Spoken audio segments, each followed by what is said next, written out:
Bonjour, bonjour à tous. Merci beaucoup pour cette masterclass, première masterclass, je dirais hybride depuis Bordeaux. Donc voilà, donc on est vraiment ravis d'être sur le campus de Bordeaux. Donc il y a ceux qui sont en ligne, voilà, par la caméra, et puis nous avons aussi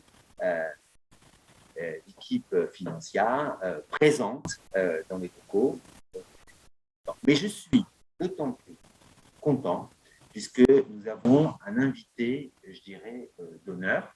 D'ailleurs, vous ne pouvez pas que le voir sur Zoom ce soir, mais vous pouvez le voir régulièrement à la télé, de Open Business, souvent les matins. Tous les matins à 10h30. Voilà, quand je me réveille de mauvaise humeur, c'est Jean-Louis. Voilà, c'est ça que je vois avec mon café. Et donc, on a la chance d'avoir un grand spécialiste de la finance, du trading, entre autres. Je partage son temps, je dirais, parce qu'entre Bordeaux et Paris, même si on fait mais quand même en région, puis une belle région. Et je suis bordelais. Et en plus, bordelais, une belle région. Donc, on met à l'honneur, je dirais, les régions, des grands spécialistes, parce que je pense que dans le domaine, tu es le seul dans la région, hein, en tout cas, tu es le plus connu. Et en tout cas, on est reconnaissant que tu puisses venir ici, parler entre autres d'économie, de trading. On a des étudiants qui sont assez avancés, qui aiment ça. La crypto a beaucoup amené. Certains films, Wall Street aussi. D'autres qui ne connaissent pas du tout. Donc, on a un champ assez vaste et large. Et puis, c'est vrai, le trading, ça peut nous intéresser sur une partie de la vie, pour personnellement, pour son activité. Ben, il y a plein de possibilités. Nous, on essaie beaucoup de les intégrer sur ce sujet, parce que tous nos étudiants ont essayé de participer à des concours comme ici et là, Chicago, on a souvent été premier européen. Donc voilà, donc on a quand même de la fibre vraiment qui est là importante, et puis pour tous les autres qui ont un intérêt. Alors, ce que je propose, premièrement, attention à vos micros, puisqu'à chaque séance, il y a toujours un qui oublie le micro. Donc, fermez bien vos micros, parce que c'est toujours un petit peu en temps. Je vais laisser donc la parole à Geneviève Sac. Et puis, ce que je vous propose, c'est qu'à la fin, vous pouvez poser toutes les questions que vous souhaitez et on pourra animer comme ça. Donc, n'hésitez pas à poser les questions, à les écrire. Je vais les répertorier, voilà, et les synthétiser pour gens. Merci encore et je te donne la parole. Bon, eh bien, bonsoir tout le monde. Donc, je suis Jean-Luc Sac, je suis trader depuis 1983. Je sais, beaucoup n'étaient pas nés à cette époque-là. Alors, ma prétention, ce n'est pas d'être un grand trader, d'être un bon trader. Je ne gère pas l'argent des autres, je ne gère que mon argent. Donc, je n'ai pas de compte à rendre. Donc, moi, je ne parle pas de ce que je fais, de mes performances, etc. Je trade beaucoup trop, depuis toujours. Je ne fais que ça, c'est une passion. Par contre, ma prétention, c'est de savoir de quoi je parle. Je peux être, par exemple, après, bon professeur, ce n'est pas évident non plus, parce qu'il faut des qualités d'enseignant que je n'ai pas forcément de manière innée. Mais je sais de quoi je parle, je connais les marchés, leur fonctionnement, etc.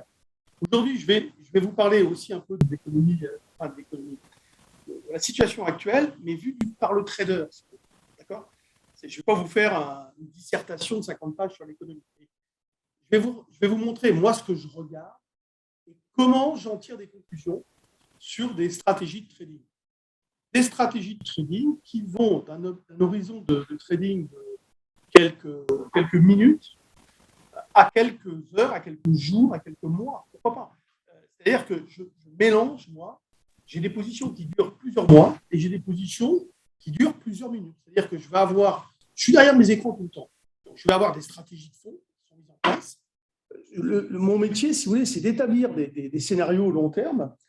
Et comme je suis devant l'écran toute la journée, je suis également un trader opportuniste. C'est-à-dire que si je vois des situations exploitables, alors pour ceux qui ont fait un peu d'analyse technique ou chartiste, etc., il y a des configurations de ce qu'on appelle les patterns, peut-être que vous connaissez ce terme, hein, j'imagine mieux. Il y a des configurations où, en fait, on a identifié des récurrences statistiques qui font que si on achète ou si on vend, on a de bonnes probabilités de faire un petit écart et de gagner de l'argent. Par exemple, aujourd'hui, je l'ai fait peut-être 15 fois. Alors, comme en ce moment, je suis extrêmement prudent, mais j'ai fait 15 fois, par exemple, 300 €. Oui, mais à la fin de la journée, ça fait 4 500. Ça va vite. Alors, je ne te dis pas que c'est… Aujourd'hui, c'était très facile. Incroyable. Même parfois, tu te dis, ça va pas marcher. Cette fois-ci, ça m'étonnerait que ça marche, peut-être. Et tu le fais quand même. Et c'est ça, le trader. C'est vraiment la rigueur, la systématisation d'un comportement, etc. Alors, on peut gagner beaucoup d'argent, on peut en perdre aussi, hein, ça, c'est sûr.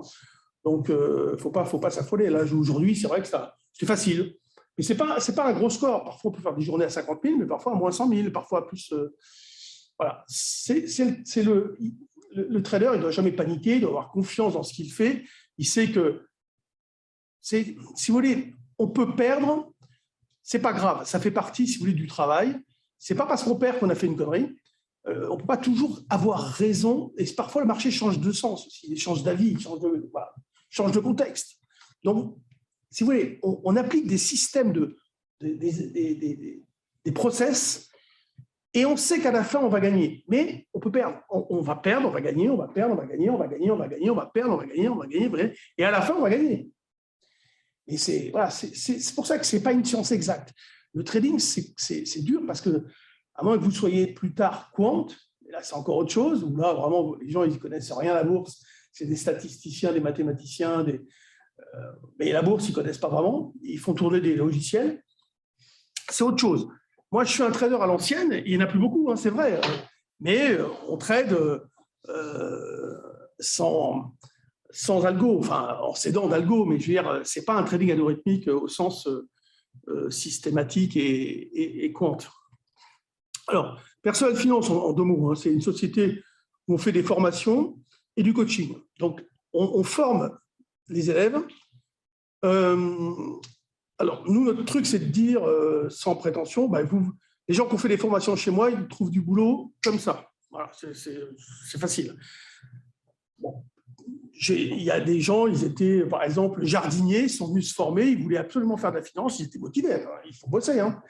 Mais quand il y a eu un concours d'entrée dans un truc, c'était Crédit du Nord, une fois, je lui dis, fais attention, maintenant, tu en sais plus que le mec qui va t'interroger.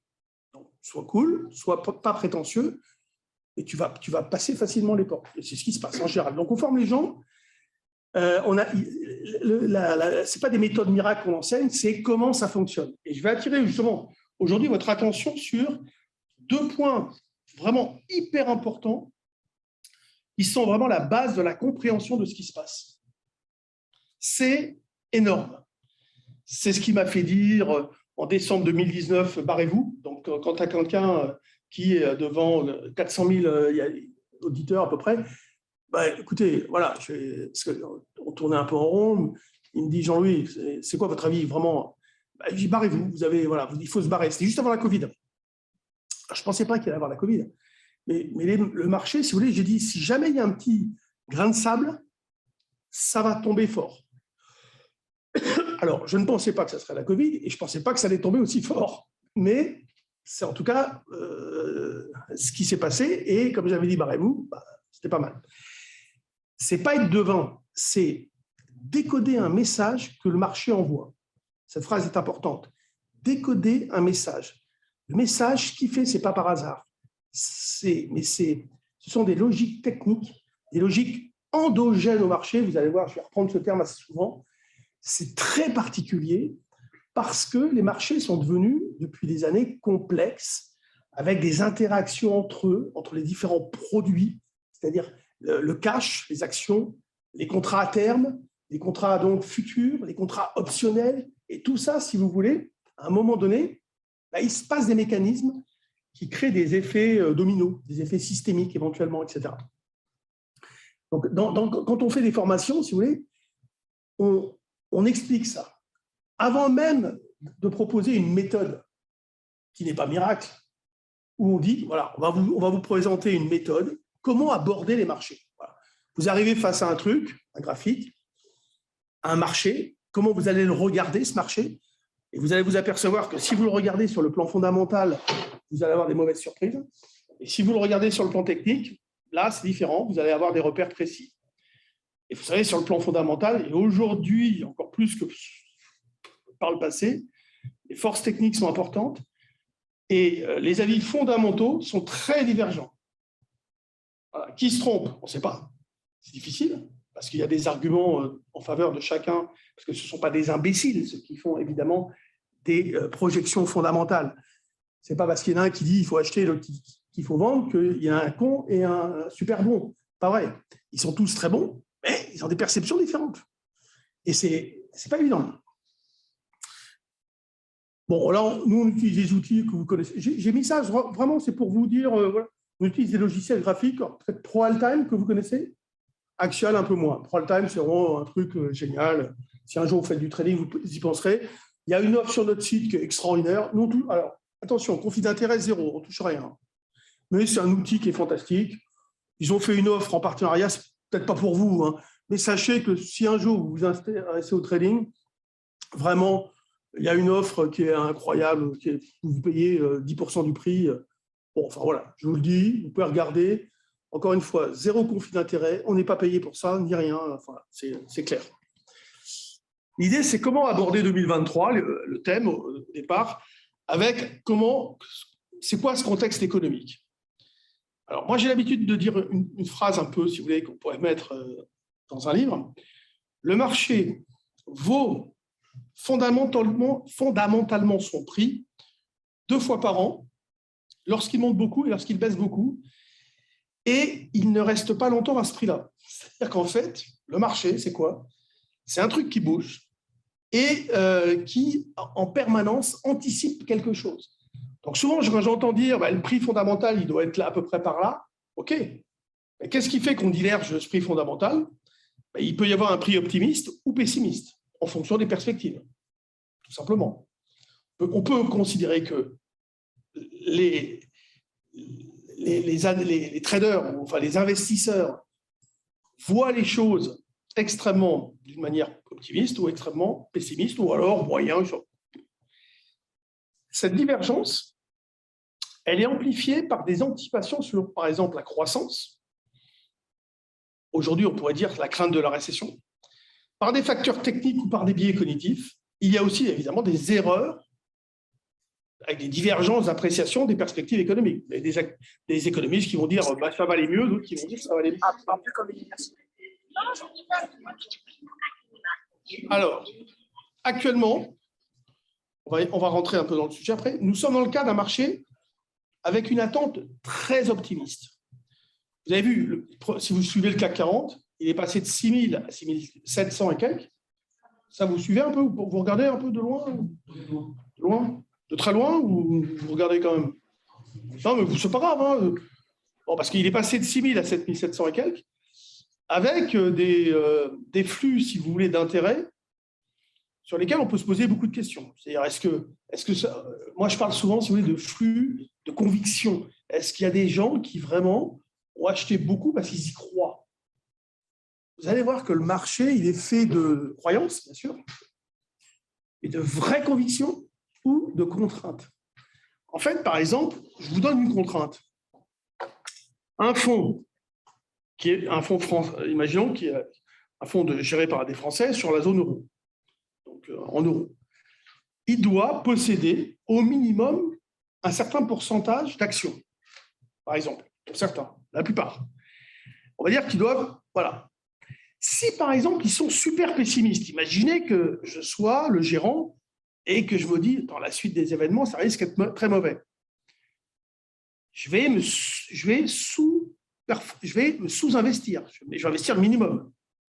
Le problème, c'est que si le marché monte, plus ça monte, plus je suis obligé d'acheter, puisque je suis au départ sous-investi. Et imaginons que je sois à 10% et que je dois être au minimum à 10%. Si le marché monte, mon 10% va devenir 9% d'investissement, puisque le marché est monté en valeur. Donc, il faut que j'achète 1% de plus, etc., etc. Ça, c'est une contrainte. Cette contrainte, vous voyez bien qu'elle n'est pas représentative de mon sentiment, puisque moi, mon sentiment, c'est il ne faut pas acheter.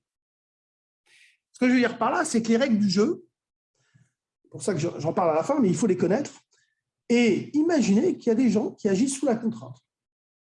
Ce n'est pas toujours je fais ce que je veux sur les marchés. Et loin de là, sur un hedge fund qui va gérer des fonds privés, etc. OK, un trader comme moi, il fait ce qu'il veut. Mais les gestions de masse, elles doivent obéir à des règles. Il faut y penser, il faut le savoir. Donc, ces règles fixent, vous verrez, c'est marqué, je reparle après, mais elles fixent un cadre de travail, elles protègent des acteurs, mais aussi elles amènent des contraintes. La situation instantanée, c'est quoi? C'est les marchés actions européens, on va parler de l'Europe là, ont anticipé une situation économique améliorée il y a quelques mois, et les probabilités d'y arriver sont pourtant faibles. Donc, on est dans une attente optimiste, c'est-à-dire qu'on a des marchés qui ont payé 6 007, c'est énorme, en quelques semaines, alors qu'on a des problèmes énormes. Les principaux paris que fait le marché, les problèmes, c'est quoi? C'est la guerre en Ukraine. Donc, ils font le pari qu'il va falloir qu'il y ait un cessez-le-feu. Pourtant, quand vous lisez les news, la guerre semble vraiment installée pour l'hiver. On ne voit pas vraiment ce qui pourrait amener un cessez-le-feu, etc. La fin de la politique zéro Covid en Chine, qui pourrait relancer l'économie mondiale. Alors, ouais, il y a eu des petites... il y a eu pour l'instant des allègements de restrictions sanitaires, mais elles restent. On allège pour les hommes d'affaires, on allège un petit peu par-ci par-là, mais c'est super contraignant. Il y a encore beaucoup de gens qui sont là-bas, des Français, vous les avez vus peut-être à la télé pour certains qui ont témoigné, et c'est dur, quoi, c'est très dur. Donc c'est un pari, parce qu'aujourd'hui, OK, ils ont allégé un peu, mais qui demain, ils vont peut-être resserrer.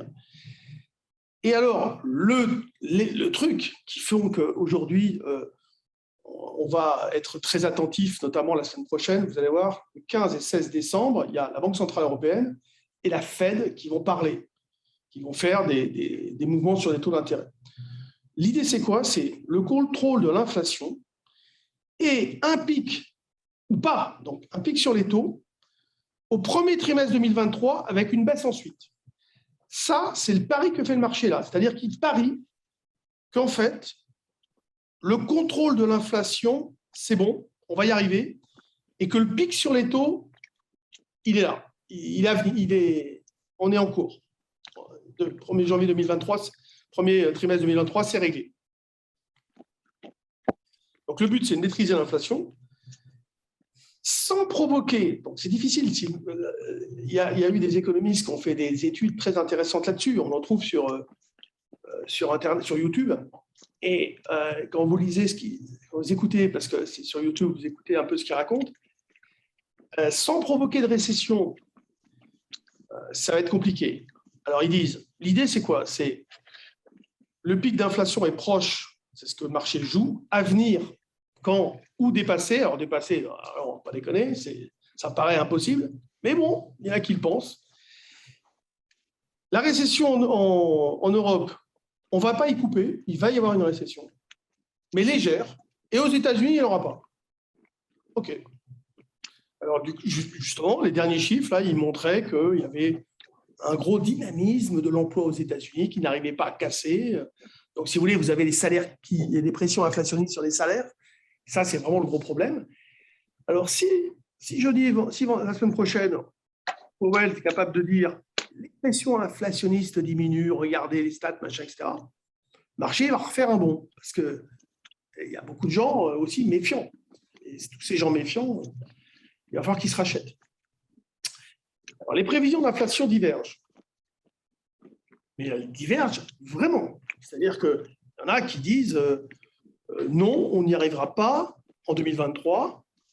Vous tablez sur une forte rechute 2023 avec un retour de l'inflation vers la cible de 2%. Vous savez qu'on est à 10% là, un truc comme ça. Enfin, je peux délire. En plus, c'est bidonné, mais autour de la moitié de 2024, retrouver les 2%.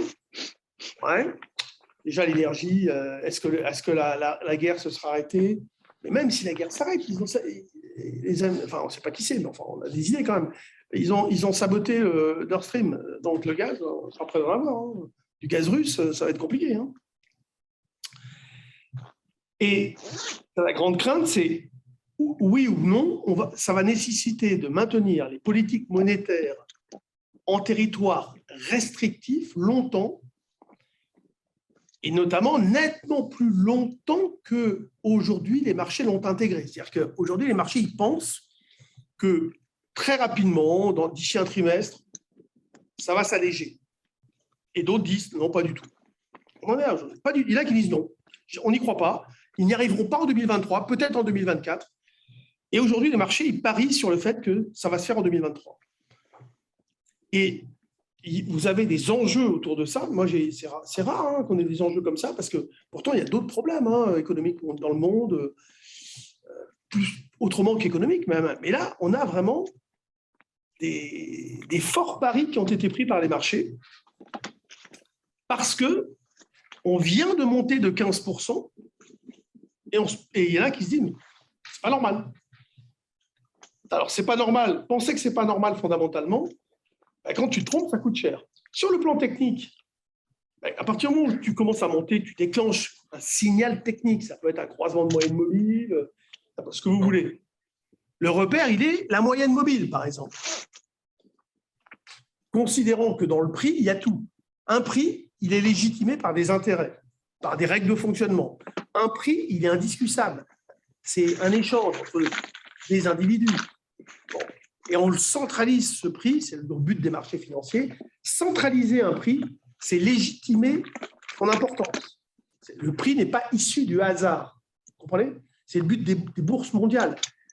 Euronext, Chicago Mercantile Exchange, Cboe, ça, Eurex, ils organisent les choses de manière à légitimer les prix. Qui sont pas, et d'ailleurs, il y a des règles de fonctionnement pour établir des prix. Donc, si vous voulez, aujourd'hui, les paris là-dessus sont importants. Il y a des gens qui ne sont pas suffisamment investis, il y en a d'autres qui sont vendeurs à découvert, et il y en a d'autres qui sont acheteurs. Et on se demande pourquoi. La situation, elle est là. Et l'évolution déjà des derniers paris qui ont été pris, parce que ça fait un bout de temps que ça dure, cette histoire, c'est les banques centrales, on s'aperçoit qu'elles soufflent le chaud et le froid. Donc, la dernière fois, c'est Powell qui a dit que ça allait aller mieux, les marchés ont explosé à la hausse. Depuis, ils sont revenus à la case départ. Précédemment, ils avaient soufflé le froid, le marché s'est cassé la figure, il est remonté. Et en fait, les marchés, ça fait 15 jours, 3 semaines qu'ils sont au même niveau. En ayant fait un petit trou d'air, ils ont fait un petit trou comme ça. Toute la journée, ils font ça. Mais avec des écarts de 0,6 dans la journée. 0,6%, 1%, parfois 2%. Tu te dis, waouh, c'est quoi ce bordel? Parce qu'il n'y a pas de colonne vertébrale, si vous voulez. La guerre en Ukraine, c'est mal barré. Et en Chine, les Français qui y sont, ils vous disent, moi, je ne vois pas de libération. Enfin, bon, mais là, ils ont des biais aussi cognitifs importants. Les espoirs, donc je vous avais dit, en gros, 2023, le retour à la normalisation de l'inflation, donc des taux. Mais quel délai, on ne sait pas. Franchement, c'est la grande question. 2023, mi-2023, fin 2023, début 2024, je vous dis, il y a des avis de personnes respectables, intelligentes, qui sont bien supérieurs à moi dans l'étude et dans la recherche économique. Nous, en tant que traders, on va lire ce qu'ils écrivent et on se fait une idée. Souvent, on lit au début, on commence par lire le résumé. Puis après, si on a un peu de temps, on lit en remontant le texte pour arriver au début. La fin de la guerre en Ukraine, donc c'est mal barré. Une récession légère et temporaire en Europe, pour l'interrogation, c'est ce qu'ils pensent. Est-ce possible? Et pas de récession aux États-Unis, c'est ce qu'ils pensent. Est-ce possible? Voilà.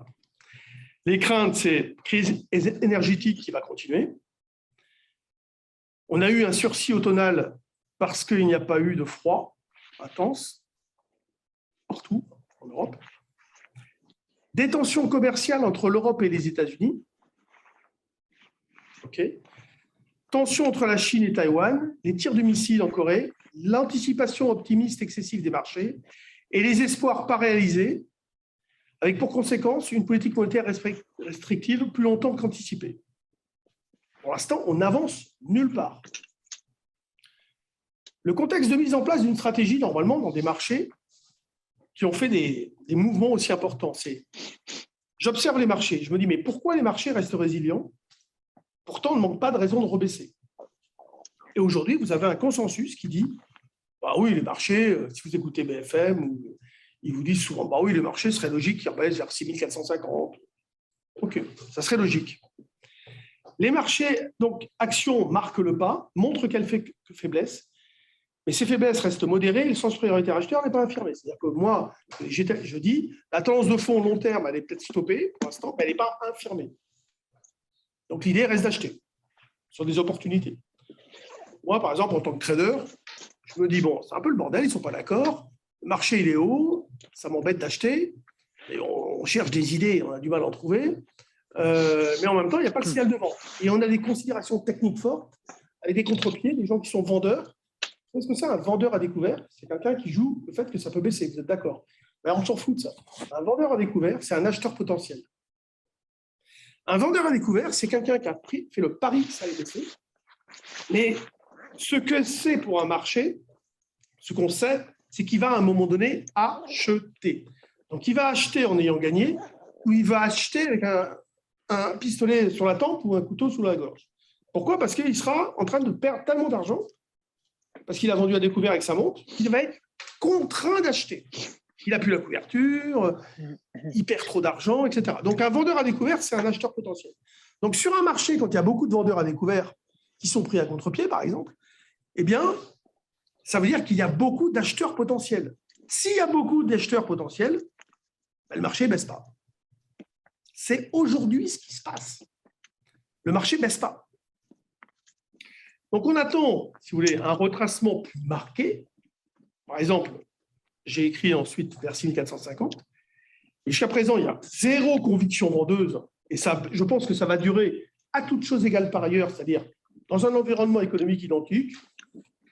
Évidemment, si Poutine, mais il a dit, ce matin, il a dit non.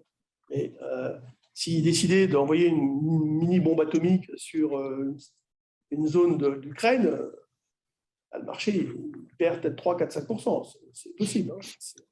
Mais on va dire qu'à toute chose, il a dit non, hein, il a dit qu'il ne le ferait pas. Il a dit, tant que je ne suis pas, moi, attaqué de cette manière-là, je ne le ferai pas. Mais on peut considérer que, si vous voulez, le marché, à toute chose égale par ailleurs, il va stabiliser. Beaucoup de gérants d'actifs financiers, pensant que la situation, si vous voulez, était très confuse, avec des perspectives d'amélioration très faibles, et ils ont eu raison. Il n'y a pas eu d'amélioration. Au contraire, ça s'est dégradé. Le problème, mince, les marchés ont monté. Donc, ils sont sous-investis. Quelqu'un qui est sous-investi, c'est quelqu'un qui se dit, je passe pour un imbécile. Parce que lui, il gère un fonds. Si le benchmark, vous avez tout ça, un benchmark, son repère de performance, si c'est l'Eurostock 50, c'est l'Eurostock 50, c'est le marché européen. Il a gagné 20% là. Peu de temps. 20%. Si lui, il a gagné 6%, ils vont lui dire t'es un mauvais. Et donc, ça pose problème. Parce que le gars, il va dire ouais, j'ai été trop prudent. Le problème, c'est que là, il est trop prudent. Peut-être que dans 6 mois, il avait peut-être raison, mais là, il a eu tort. Pourtant, sa réflexion, vous pensez bien que ce n'est pas un dé qu'il a acheté, c'est qu'il a bien réfléchi aux enjeux économiques, à la guerre en Ukraine, le gaz russe qu'on n'a plus, Nord Stream qui a été cassé en deux, qui a été sabordé, etc. C'est le bordel partout. On vous dit bientôt, il n'y aura plus d'électricité. Et le marché, il a fait 6 000, 6 700. Quoi pleurer. Mais c'est vrai qu'en règle générale, sur une tendance de fond haussière, un retracement de 4%, 4, 5, ne remet pas forcément en cause la tendance de fond. Plus le marché a monté comme ça, violemment, plus on peut considérer qu'il peut baisser quand même d'une manière un peu importante. Si vous voulez, le retracement, c'est une proportion aussi de l'amplitude de la hausse. Là, la hausse a été très importante. La hausse, elle a été d'environ 20% là, sur le dernier point bas. 20%. On est compte, on a fait en quelques semaines ce qu'on aurait pu faire en 2 ans de temps, 3 ans de temps. 20%. Ce sont des performances qui sont gigantesques. Donc, les marchés, j'en déduis moi, aujourd'hui, qui tiennent essentiellement leur performance, peut-être, mais moi je dis certainement, essentiellement avec des phénomènes de contraintes. Donc, les contraintes, des gens qui ne sont pas suffisamment acheteurs. Ces gens pas suffisamment acheteurs, ben, si le marché monte, ils sont ennuyés. Donc, ils ne peuvent pas vendre parce que eux, ils veulent acheter. Et comme ils veulent acheter, ils ne vont pas vendre parce que plus ça monte, plus ils vendent et moins ils collent à la performance. Aujourd'hui, c'est ça qui vraiment drive les marchés. Oui, on est loin je pense que ça va aller mieux demain et tout. Non, il y a vraiment des phénomènes qui sont extrêmement importants de gérants qui voient leur actif financier vraiment pas faire grand-chose et ils voient la bourse qui prend 20. Je peux vous dire que ça leur fait très, très mal. Très, très mal. Ah, je ne peux plus… Voilà. Alors, une stratégie, ça peut être anticiper un retracement de l'indice. Déjà, dans un premier temps, parier sur le fait que ça va stagner et un retracement vers 6450. Avec, si vous voulez, de bonnes probabilités de réussite, il faut attendre un déclencheur, un catalyseur. Catalyseur économique, on n'en manque pas des potentiels. Le catalyseur, par exemple, parfait, serait que la semaine prochaine, mais est-ce qu'ils vont le faire? Qui disent un peu, c'est pas complotiste de dire qu'ils pourraient dire peut-être la vérité au marché au risque de leur faire peur, c'est sûr, mais en général, ils ne le font pas, ils ne veulent pas faire peur au marché. Mais on arrive à le déceler quelque part dans le discours, et puis il y a toujours des gens qui savent des choses que vous ne savez pas, que je ne sais pas. Donc on le voit dans le prix, on le voit dans le… Vous savez, le prix, je vous ai dit, ce n'est pas issu du hasard. Donc quand un prix il commence à se retourner, c'est qu'il se passe peut-être quelque chose. D'ailleurs, l'art du trader, c'est de déterminer, si vous voulez, à partir d'un retracement, d'un retournement de combien, etc., il va estimer que la tendance passe de haussière à baissière. Ça, c'est… Malheureusement, il y a une part là-dedans d'empirique, de discrétionnaire. Ça fait partie du côté que la bourse, le trading n'est pas une science exacte. Ça se saurait. On peut le rendre plus exact, plus cartésien avec les options, etc. Mais ça, on en reparlera une autre fois. Alors, l'idée, ce serait d'acheter des puts à un moment donné sur le déclencheur, parce qu'en plus, ça va être difficile. Il va falloir quand même quelque chose d'assez puissant pour déclencher un retournement ou un retracement, même vers 6450. Et moi, je dis aujourd'hui, si vous avez envie de le jouer, comme c'est quand même compliqué, mais ça peut aller très vite en même temps, mais il faut un déclencheur, il faut jouer ce pari par l'intermédiaire d'un achat d'options. Les options ont pris une part énorme dans le trading. Donc surtout, si un jour vous avez l'occasion de vous intéresser aux options, n'hésitez pas. C'est important, c'est primordial. Voilà, c'est majeur. Voilà, trading, option, les contrats à terme et les options, c'est majeur. Donc surtout si un jour vous avez un cours sur les options, les deux oreilles, les machins, vous écoutez, c'est important. Bon, après, je dis par exemple, oui, l'option, ça peut vous permettre aussi, vous achetez des options, c'est des paris, avec des probabilités. Par exemple, si vous achetez un put dans la monnaie, à la monnaie, vous savez, vous connaissez un peu ça, non? Ou pas du tout? Non. Bon, donc on ne va pas rentrer dans le détail, mais une option, si vous voulez, c'est le droit d'acheter ou le droit de vendre. Et on peut ne rien faire et on abandonne son droit. Un peu comme une caution. Vous réservez un hôtel, vous déposez une caution, vous arrivez, vous dites OK, je viens prendre ma chambre. Et si vous ne venez pas prendre votre chambre, vous dites j'ai abandonné ma caution. Tant pis, j'ai perdu ma caution. Et puis, c'est une image. Acheter, ah oui, alors après, ça vous permettra donc, soit d'en vendre une partie pour financer l'achat, parce que les options, il y a des effets de levier importants, ou ce que j'ai expliqué, c'est de créer un synthétique et d'acheter le produit protégé par l'option, en partie. On peut mélanger les deux. Après, ce qu'on a fait ces derniers temps, c'est qu'on a cherché des idées d'action. Et on s'aperçoit de quoi? Que les valeurs ont fortement progressé. Évidemment, les indices, si vous voulez, ne sont pas montés par hasard. Et on a une très forte divergence, si vous voulez, entre les belles valeurs des indices européens, même nationaux, hein, parce que les belles valeurs des indices français font partie de l'indice européen. Aujourd'hui, par exemple, d'après vous, sur l'indice européen, qui a le plus d'impact? Les valeurs françaises ou les valeurs allemandes ou les valeurs hollandaises? C'est quoi pour vous le plus fort impact? Qu'est-ce que vous diriez comme ça? Allemande, l'économie allemande est plus importante. Ben non, vous avez perdu, c'est français. Donc la première, en fait, c'est ASML. Mais ensuite, c'est LVMH, Total, après Toilettine 2, comme ça. Donc en gros, si vous voulez, ce qui est le plus représenté dans l'Eurostock 50, ce sont les valeurs françaises. Alors ça ne se joue pas simple double, hein, mais je crois que c'est 19 valeurs françaises sur 50. 20.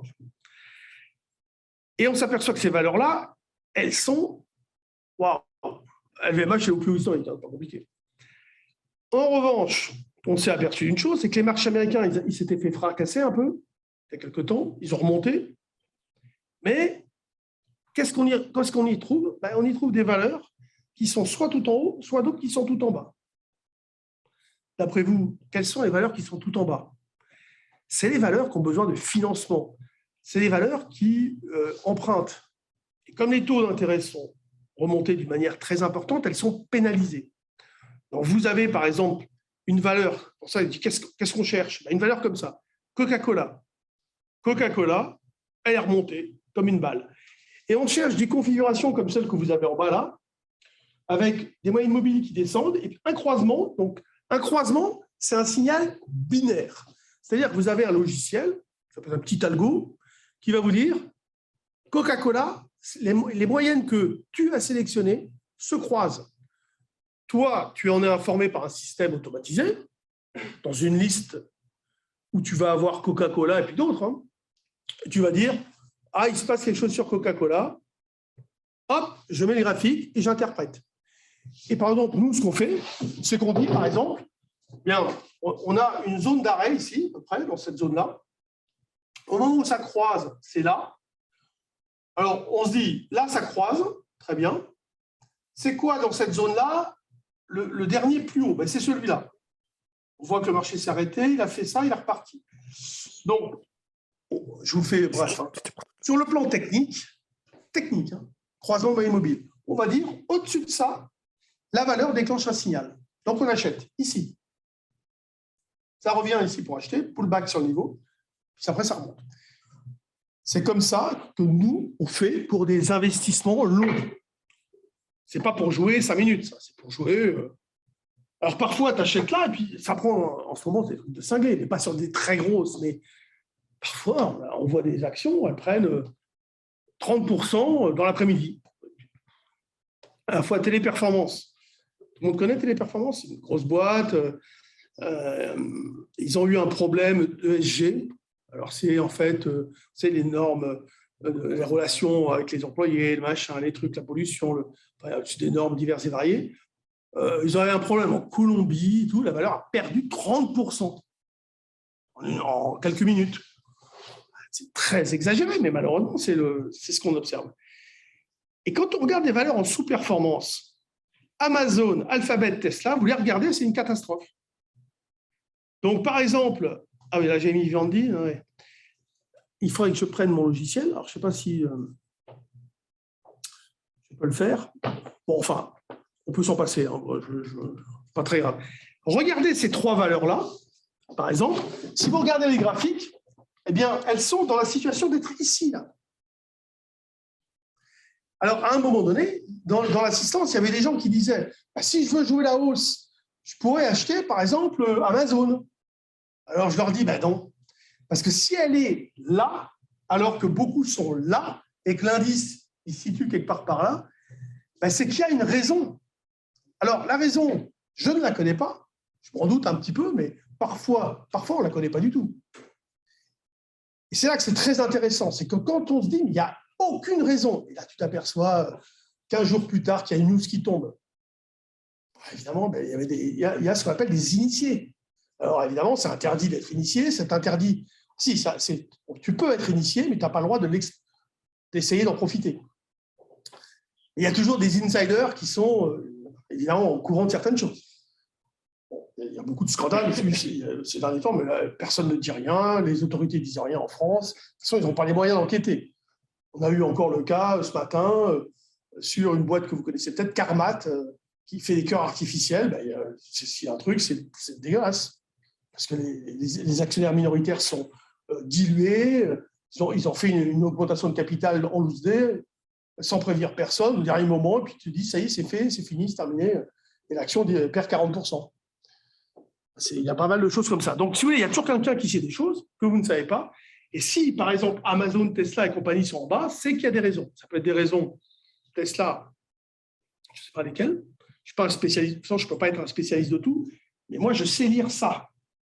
Ça me suffit. Je n'ai pas besoin de savoir ce que fait Tesla en large, en long, en travers. De toute façon, c'est très compliqué. Vous savez que les analystes financiers, il y a des analystes qui sont spécialisés sur le secteur automobile, d'autres qui vont être spécialisés sur l'alimentation, etc. Ils sont spécialisés, tous. Moi, je lis leurs trucs, leurs prose, plus ou moins, et ensuite, ce qui va, moi, me faire trader, c'est ça, ce graphique, rien d'autre. Si le graphique me dit non, je ne fais pas. Voilà. Donc, si vous regardez ces trois valeurs, vous apercevrez qu'elles sont en bas. Et ça, je l'ai préparé la semaine, c'était mardi, non, c'était jeudi. Jeudi, quand j'ai fait une soirée avec la SocGen. Et je leur ai dit, voilà, rendez-vous dans quelques jours, pas avec moi, mais avec les trois valeurs. Vous les regarderez. Et vous verrez comment elles se comportent. Depuis 3 jours, elles ont accéléré leur baisse. C'est-à-dire que jeudi dernier, elles avaient déjà un peu monté, un peu baissé. Vendredi, elles ont baissé. Lundi, elles ont baissé. Mardi, elles ont baissé. Aujourd'hui, je ne sais pas ce qu'elles font, mais ça remonte un peu là. Mais elles sont encore en bas. Et le graphique était là et il ne disait pas qu'il fallait s'intéresser à la valeur grâce, par exemple, à un croisement de moyenne mobile. À la recherche d'idées, par exemple, il peut y avoir, pour des gérants sous-investis, des valeurs où ils se disent « ouais, quand même, je vais bien trouver une valeur qui n'a pas trop monté, etc. » Alors, j'avais essayé de leur trouver une idée, Vivendi. Ça, c'est Vivendi. Vous connaissez Vivendi ? Canal+, machin, etc. C'est Bolloré. Il y a un risque positif de mouvement sur le capital. Il va y avoir plein de choses. Alors, on cherchait. Il y a eu un croisement de moyenne, vous voyez, donc le dernier signal est positif, n'a pas trop monté, et c'est une valeur, par exemple, un peu défensive. On peut dire, bon, il y a de la récurrence, et il y a un fort rendement. Elle distribue, je ne sais plus combien, mais je crois que c'est 5, 6, je ne sais plus combien, enfin, c'est pas mal. Et il y a eu des rumeurs régulières sur le capital. Alors, ça peut être l'exemple typique. Si on est pressé, on peut acheter tout de suite, bien évidemment. Mais moi, je disais, vous voyez, la ligne bleue, par exemple, si vous n'êtes pas trop encore pressé, essayez peut-être de l'acheter sur cette ligne bleue. C'est un moindre mal. C'est peut-être, vous allez peut-être... Parce que l'idée, c'est bien d'acheter, mais il faut pouvoir vendre aussi. Donc, il faut optimiser l'écart potentiel en achetant sur des replis. Donc, c'est un exemple que j'avais donné parmi les valeurs qui étaient possibles à acheter. Et après vous avoir dit ça, sur le plan de la construction des marchés, je souhaitais attirer votre attention, je vous en ai 2 mots tout à l'heure, sur 2 choses majeures qu'on va voir très rapidement. Je sais qu'il faut aller assez vite. C'est pour, en fait, bien décoder un graphique. Moi, si vous voulez, vous mettez un tableau, un beau tableau. Le tableau, qu'est-ce que je vais dire ? Je vais dire, ce tableau, il me plaît et ou il ne me plaît pas. Mais déjà, je suis un peu quelqu'un de réfléchi parce que je ne vais pas dire bêtement, il est moche ou il est beau. Ça, c'est mon avis à moi. Par contre, et puis, il n'est peut-être pas moche. Et puis, il n'est peut-être pas beau. C'est un avis personnel. Maintenant, quand je dis il ne me plaît pas ou il me plaît, OK, ça, c'est entendable. Mais ce tableau, il me plaît ou il ne me plaît pas, mais je ne sais pas quoi dire, moi. Ouais, j'aime bien le bleu, j'aime bien ce qu'il représente, ça me rappelle quelque chose, un souvenir positif. Et il y a des gens, ils sont un peu comme moi dans la bourse, qui vont vous faire parler de tableau pendant 2 heures. Ils vont vous dire, tu vois, ce tableau, les couleurs utilisées, ces symboles que tu vois là, là et là, ça me rappelle, enfin, ça, tu vois, ça, je pense que ça fait partie de l'école hollandaise de la fin du XVIIIe siècle. Enfin, voilà. Le gars, en fait, qu'est-ce qu'il a? Il a de l'expérience. Il a fait les beaux-arts ou je ne sais quoi. Il a fait des études. Il a travaillé. Il a appris à interpréter, à repérer des choses, à regarder ce tableau et à faire parler ce tableau. Vous, à un moment donné, il va falloir que vous arriviez, si vous devenez trader, hein, à faire parler un graphique. Et pour faire parler un graphique, il faut décoder le message. Et pour décoder le message, il va falloir bouffer du graphique, bouffer de l'interprétation jusqu'à saturation. Et il va falloir apprendre comment ce prix est établi. Je vous ai dit, le prix n'est pas établi par l'opération du Saint-Esprit, il ne sort pas du hasard. Et ça, c'est très important. On a formé des analystes financiers ces derniers temps qui étaient écœurés parce qu'ils étudiaient des boîtes à fond. Ils allaient voir le patron, etc. Et à la fin, ils disaient « strong buy ». Et puis derrière, le titre se cassait la gueule. Il dit « je suis écœuré, j'en ai marre, je passe pour un couillon. Qu'est-ce que je peux faire ?» Et il vient nous voir, il dit « tiens, Jean-Louis, mais toi, pourquoi tu dis qu'il ne fallait pas acheter, quoi ?» Donc, je lui ai appris à lire les graphiques, etc. etc. Et j'ai dit, mais ton analyse, tu es un mec super brillant, tu as fait des études, tu sais lire un bilan, mieux que moi, tu sais faire plein de trucs. Le problème, c'est que tu ne sais pas gagner d'argent et tu ne sais pas interpréter. Je donne un exemple très simple. Imaginons qu'Alfonso soit le patron d'une boîte. Toi, tu es journaliste. Tu appelles Alfonso. Monsieur, est-ce que vous avez le temps de me recevoir? J'aurai des questions. Tu poses des questions et il te dit écoute, tout va bien, j'ai une boîte qui fonctionne bien, on pense qu'on a une croissance de 10%, on est en train de. Mais c'est calme, mais c'est plutôt pas mal. Alors toi, tu vas faire une note. En fait, en bourse, on compare, si vous voulez, les avis. Hein, c'est sous-performance, out-performance. Ou under-performance, plutôt, il y a neutre ou surperformance et plus, c'est-à-dire strong buy, achat, strong buy. Donc, ça veut dire aussi que c'est une appréciation qui est par rapport à un environnement. Par exemple, moi et ma boîte, entre la sienne qui est bonne et la mienne qui est bonne, peut-être que la mienne sera encore meilleure et du coup, le gérant, il va acheter la mienne parce que pense que. Pourtant, ça ne veut pas dire que la tienne est mauvaise. Bon, imaginons que 6 mois plus tard, tu vas revoir. C'est ce qui se passe dans la réalité, hein, les analystes font comme ça. Hein. Ils vont revoir Alfonso. Il dit, monsieur Alfonso, vous foutez de moi, là. Votre boîte, là, elle a vachement progressé en bourse. Qu'est-ce qui se passe? Vous avez des bonnes nouvelles? Et Alfonso, il dit, écoutez, moi, je suis un mec honnête, hein, je vous ai dit la vérité.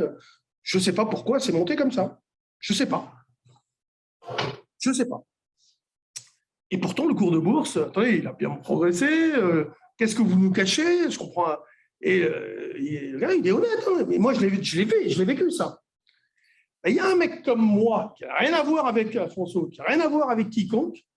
Moi, je sais, par exemple, que je vais passer un contrat à sa boîte dans quelques temps. C'est moi qui vais aller le voir pour lui dire je vous achète tant de trucs. Et en fait, je suis le seul au courant que je vais le faire. Donc, si vous voulez, vous avez beau aller demander à la personne la plus responsable de la boîte, le big boss, lui va vous répondre sans vous mentir, et au journaliste, il ne va pas baratiner. C'est comme ci, comme ça, tati, terre. Mais ce qu'il ne sait pas encore, c'est que je vais aller le voir et que je vais lui passer un contrat. Donc, moi, par exemple, je peux dire à ma femme, à ma maîtresse, à ma copine, à mon cousin, machin, vas-y, achète sa boîte parce que je vais annoncer un contrat et sa boîte, elle va booster. Et donc, ce sont les achats, pas d'insiders, mais d'extérieurs, de gens initiés que l'on peut observer, par exemple, dans le comportement d'un prix. Et c'est pour ça que l'économiste nous disait, mais c'est pas possible, c'est comme ça que ça marche, donc tu crois? Mais je dis, mais c'est pas que je crois, c'est que j'en suis sûr. Moi, j'en suis sûr que ça marche comme ça. De toute façon, ce qui drive le monde, c'est le pouvoir, l'argent, le sexe. Hein, c'est pas. Vous savez, quand on a mis la santé en numéro 1, La santé, vous avez déjà entendu dans l'histoire que la santé préoccupait les gouvernements ou les gens au pouvoir? Non, jamais de la vie. Donc, c'est tout à fait logique et c'est comme ça que ça fonctionne. Si vous voulez, dans un graphique, vous allez voir des intérêts, et par exemple de gens qui viennent de l'extérieur, qui ont acheté la boîte d'Alfonso et pour lequel lui ne savait même pas que moi j'allais passer un contrat. Vous comprenez? Alors, c'est un exemple simple, mais c'est pour vous montrer que dans un prix et dans son évolution, on ne se pose pas la question de savoir pourquoi ça monte, mais on se pose la question parce que ça monte, on va acheter. Alors, on essaye de faire cela avec des sociétés qui sont des boîtes qui tiennent la route. On ne va pas s'amuser forcément à faire des trucs. Ne faites pas ça avec des penny stocks, avec des valeurs pourries, etc.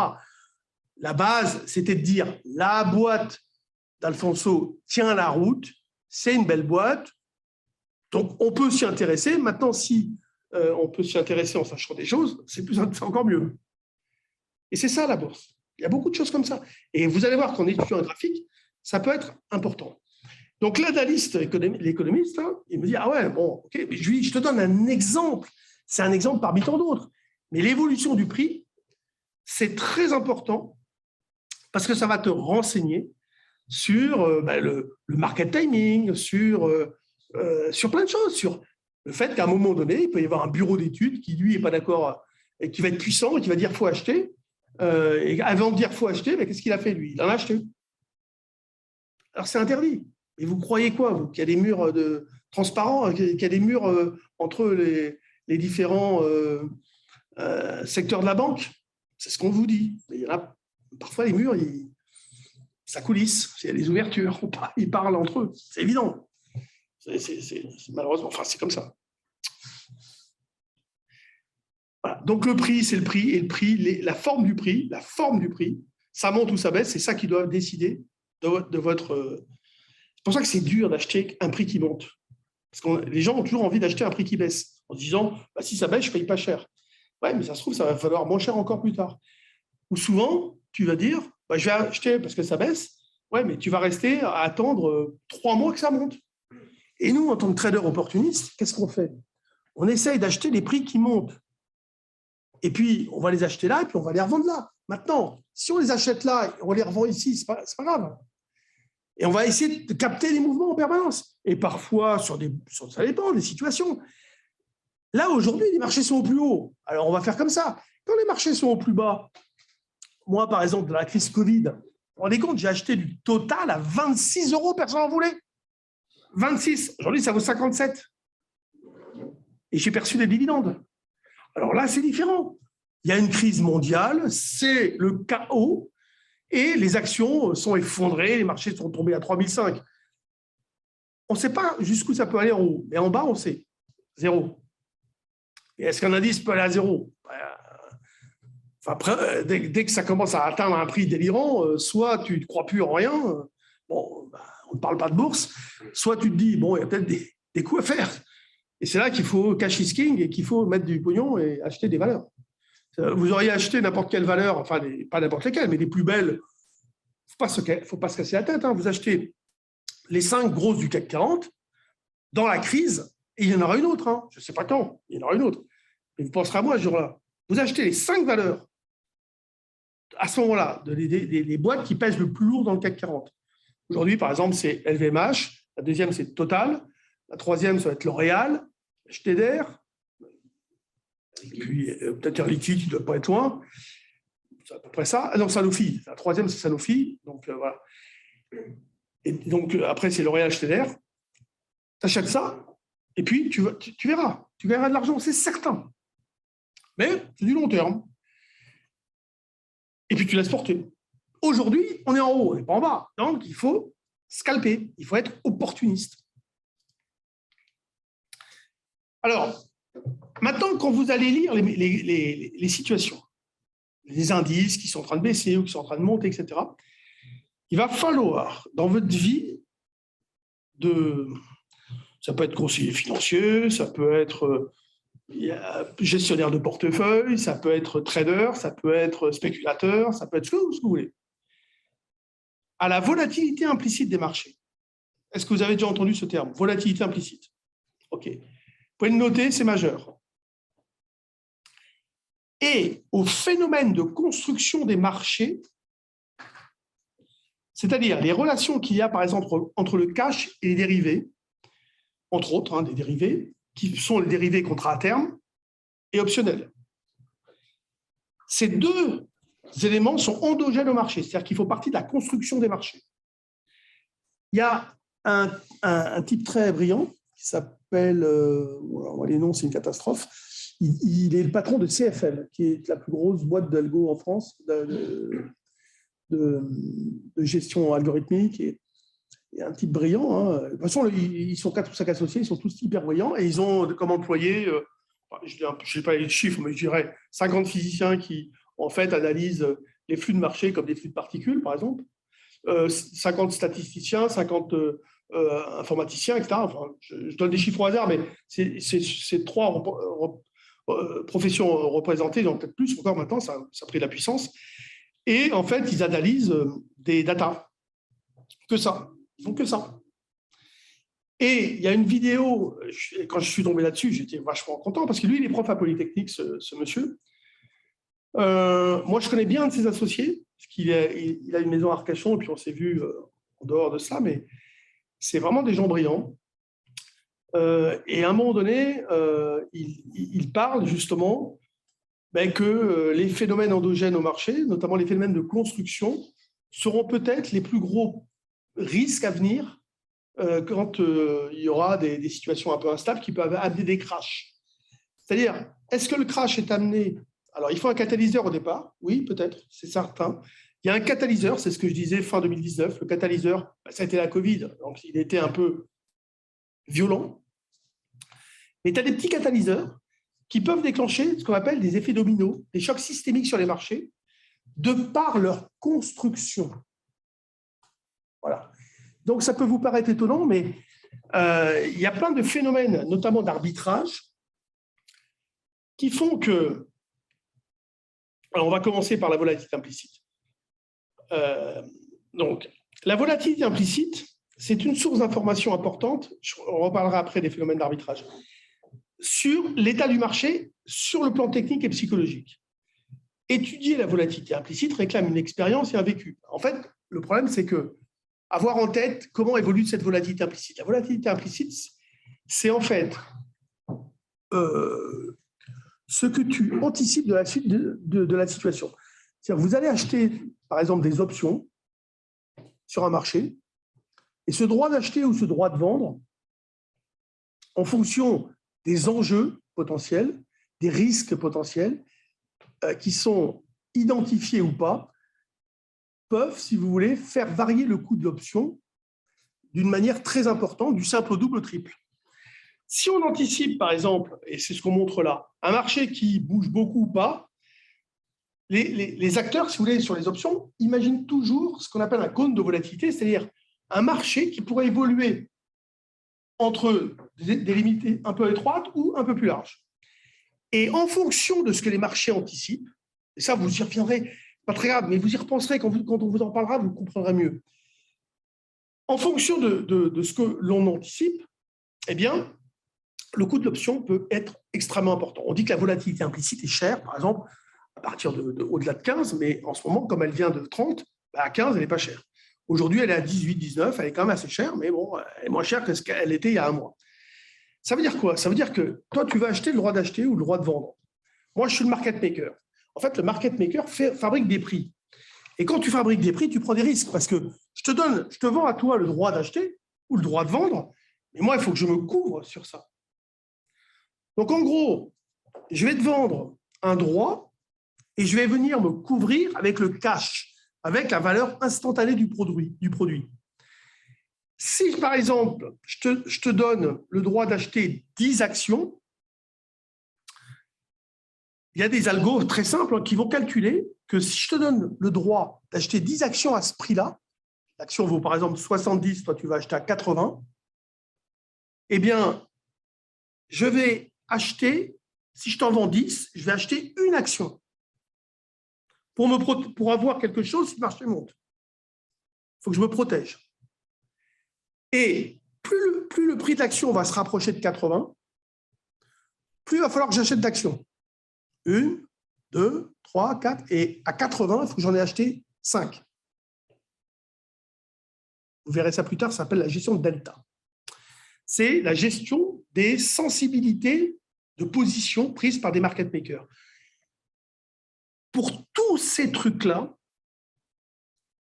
si vous voulez, quand vous comprenez comment ça marche et ce qu'ils sont obligés de faire, vous allez vous rendre compte que, par exemple, si on est vendeur de vol, imaginons qu'à un moment donné, si je vends de la vol, parce que moi, je crois que ça ne va pas bouger, potentiellement, je peux gagner beaucoup d'argent parce que j'ai vendu des droits d'acheter, j'ai vendu le droit de vendre. Moi, si ça ne bouge pas, j'encaisse des deux côtés.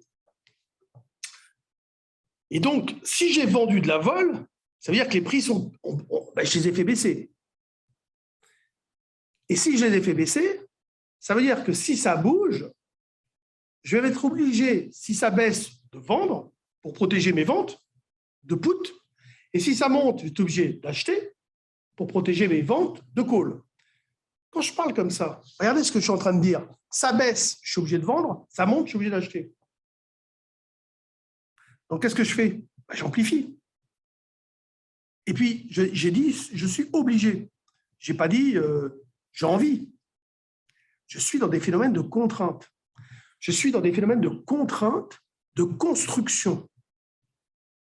Et les marchés financiers, aujourd'hui, vous ne pouvez pas ignorer les phénomènes de construction, les règles du jeu, comment ça fonctionne, parce que cela est énorme dans l'impact qu'ils ont. Aujourd'hui, par exemple, les acteurs ont acheté les options parce qu'ils se protégeaient. Ils avaient identifié tous les problèmes. Il y avait plein de problèmes. Ils les ont achetés. Ils se sont assurés. Quand vous êtes assuré, il peut se passer n'importe quoi, vous vous en moquez. Là, la situation, par exemple, de fin 2019, c'était l'inverse. Les gérants ne savaient plus quoi faire. Le marché était au plus haut. On avait juste un problème, c'était, soi-disant, les accords commerciaux entre la Chine et les États-Unis. Ça va se solutionner, donc ça finira bien par monter. Le problème, c'est que les mecs, ils ne savaient pas quoi acheter. Donc, qu'est-ce qu'ils ont fait ? Ils ont vendu le droit d'acheter. Ils ont vendu le droit de vendre. Et quand ça s'est mis à baisser un tout petit peu, il a fallu protéger la vente du droit de vendre. Parce que si je te vends le droit de vendre, toi, tu vas vendre. Et si tu vends, moi, il faut que j'achète. Parce que je t'ai donné la possibilité de vendre. Donc, si le marché baisse, comme je suis acheteur, il faut que je vende. Je sais que ça peut être un peu confus, mais ces phénomènes de construction, c'est énorme. Quand tu es capable de comprendre cette volatilité implicite, par exemple, si on sort du cône, ça va surprendre tout le monde. Parce que ça, c'est ce qui est prévu. Si on sort du cône, le marché va stresser. Il va y avoir un problème. Par exemple, quand vous allez vous rendre compte qu'en fait, la vie fondamentale là-dedans, on s'en fiche, que à la fin, c'est uniquement des phénomènes de construction qui vont driver ce que font les acteurs du marché, qui vont décider en fait d'être obligés de vendre quand ça baisse, d'être obligés d'acheter quand ça monte. Moi, je suis, si vous voulez, je rigole souvent, c'est ce que j'appelle l'argumentaire à tiroir. Je suis sur BFM, mais je n'écoute pas. Pourquoi ? Parce que les mecs, en fait, ils sortent l'argumentaire à tiroir. Ils aiment bien qu'on t'explique pourquoi ça monte, pourquoi ça baisse. Ouais, mais moi, je peux te trouver, même si je ne suis pas économiste, je peux te faire des discours sur BFM où tu vas penser, tu vas dire, ah, Cuissac, en fait, tu connais bien l'économie. Non, en fait, je fais illusion. Parce que je connais les principes de base, mais moi, en économie, qui je suis ? Par contre, je suis trader. Donc, moi, les explications que je donne sur BFM, encore tout à l'heure, quand je suis passé à 6h30, ah oui, Jean-Louis, vous nous avez vraiment donné un avis technique très intéressant. Il n'a rien compris, le mec, je le sais. Mais bon, mais c'est en ce moment, surtout en ce moment, c'est ça qui drive les marchés. Uniquement ce qu'on appelle les phénomènes de construction. Et là, par exemple, je vous ai mis un graphique. C'est des choses comme je sais que vous allez pouvoir les regarder a posteriori. Vous pourrez stabiliser le film. Et ça, par exemple, c'est la volatilité implicite. Comment il y a eu des excès. Le dernier, là, c'est un peu trop violent, je pense, peut-être. Encore que non, on a dû y monter parce que c'était en 2020.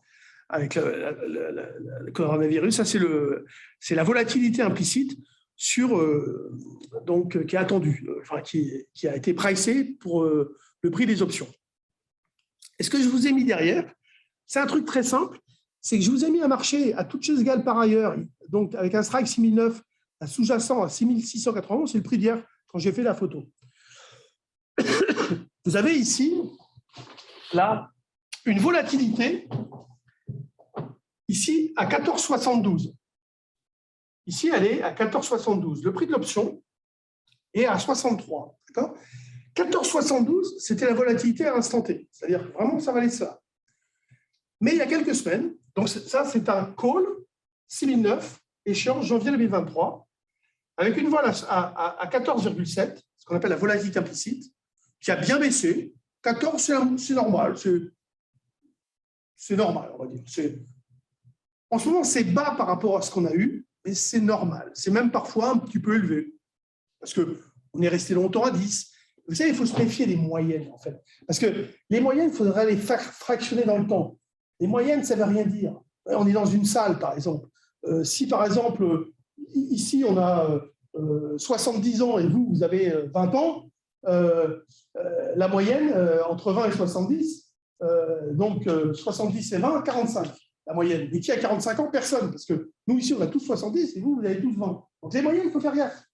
Donc, quand on donne des moyennes de volatilité implicite, c'est pareil, il faut faire très attention parce que, en fait, ça dépend. Il faudrait vraiment fractionner en fonction des situations de marché. Et là, j'ai mis une volatilité implicite à 22. Une volatilité implicite que nous avions un mois avant. Et là, vous voyez que l'option, alors que toutes les variables restent identiques, il y a juste celle-là que j'ai changée. Et d'ailleurs, ici, vous voyez, vous le voyez très bien ici, l'option, elle passe de 63 à 127. Donc, le droit d'acheter, il vaut 127. Là, il vaut 63. Donc, il y a une théorie de base des options qui consiste à dire, j'achète l'option en basse volatilité, et quand elle est en haute volatilité, il faut plutôt faire des stratégies de vente de volatilité.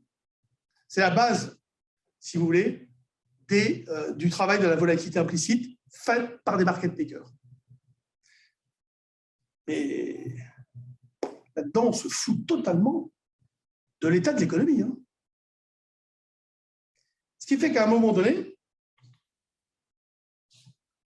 je le mets juste, je ne sais pas si où j'ai mis, mais j'essaie de voir. Bon, je vous le mettrai après.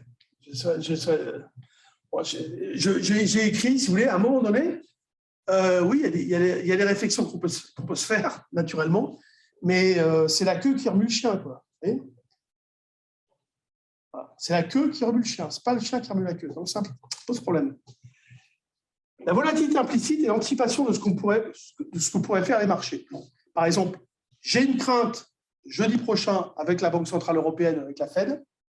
Vous verrez que les options à échéance vendredi soir 22h sur le marché américain, en termes de volatilité implicite, sont beaucoup plus chères que celles qui sont le mercredi, juste avant l'annonce. Comme il y a un événement, le market maker il dit « Attends, moi, je ne vais pas te vendre l'option, je ne vais pas te la donner l'option, je ne vais pas te la vendre à 14 de vol.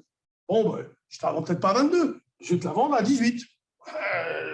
Parce que j'anticipe que ça va peut-être bouger. » Vous voyez ? Alors, si jamais la volatilité est haute, ça veut dire que on va toujours raisonner grossièrement, enfin pas grossièrement, mais on résume en gros. Si la volatilité est haute, ça veut dire que tout le monde est conscient des risques. On a identifié les risques. Si on a identifié les risques, on a pris des précautions. Donc les marchés ne sont pas vulnérables. En tout cas, ils le sont moins. Il faut toujours ajouter, quand vous parlez comme ça, à toute chose égale par ailleurs. C'est-à-dire que un événement peut survenir, alors cette fois-ci, un événement exogène au marché, et qui amène, par exemple, Poutine balance une bombe atomique, voilà, ça ne va pas rester indifférent ce marché. Mais à toute chose égale par ailleurs, c'est sûr que si vous avez identifié un événement, vous allez prendre des précautions. Alors, il y a des événements plus ou moins importants, plus ou moins sensibles. En ce moment, c'est très sensible parce qu'on est en train de pricer des prix très élevés quand même par rapport au… C'est un pari. Hein.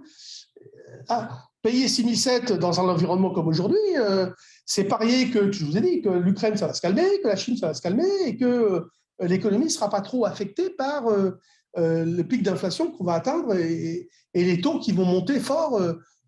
Jusqu'à quand, on ne sait pas. Et combien vont monter les taux la semaine prochaine. Alors maintenant, on dit 0,50, mais si 0,75, ça ne sera pas bien apprécié. Puis en même temps, ils vont dire, ouais, mais s'ils montent de 0,75, c'est que la prochaine fois, ils feront plus bas. Enfin bon, après, les marchés, ils partent un peu dans tous les sens. Hein. Et le marché qui s'attend donc au pire est moins vulnérable qu'un marché complaisant. Ça veut dire que quand la volatilité implicite, en décembre 2019, moi, quand je dis barrez-vous, je ne suis pas devin. Je dis simplement, la situation endogène au marché, elle est dangereuse. Il y a trop de complaisance. Ils ont vendu des options en pagaille. Si ça bouge, ils vont être obligés de vendre si ça baisse et acheter si ça monte.